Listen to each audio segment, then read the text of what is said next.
Gentleman from Texas is recognized. I thank my good friend and classmate from Arizona. Ladies and gentlemen, let's pause for a brief moment of intellectual honesty. Both parties have failed. This institution has failed. We have failed our country. We have jeopardized our economy, our security, our leadership in the world, and worst of all, we have compromised on our children's future and the blessing of their inheritance of freedom and opportunity. We have failed. That's why we're talking about a constitutional amendment to impose fiscal responsibility on a body politic that has not done that has not mustered the political will to do that, a national debt per GDP that exceeds World War II levels of debt, an annual deficit that is larger than both the defense and non-defense discretionary budget, 50 cents or greater on every dollar that we borrow of the $2 trillion going to service our interest payment. Half of what we borrow, $1 trillion, is more than what we spend on defense.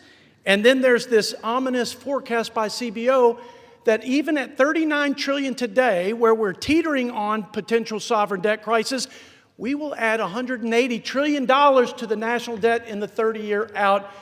If that's not unacceptable to everybody, I don't know what is. And if we can't concede to the fact that this body politic does not have the political will to address it, to rein in the spending that's driving this unsustainable debt trajectory that will bankrupt our country and our children's future, then we must support this forcing mechanism. Force us to do what the American people have to do. Force us to do what state and local governments do.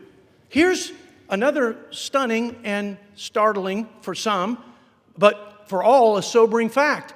We won't even get a simple majority vote today. So what shall we do?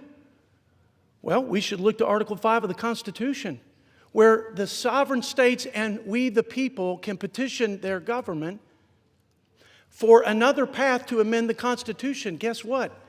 They've done that. If I could get just 20 seconds, Mr. Chairman.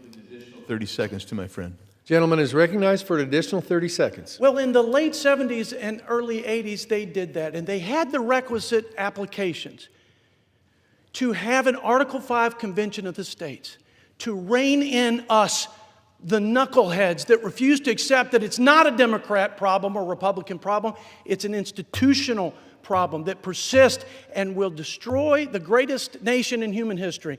So let's look to the states.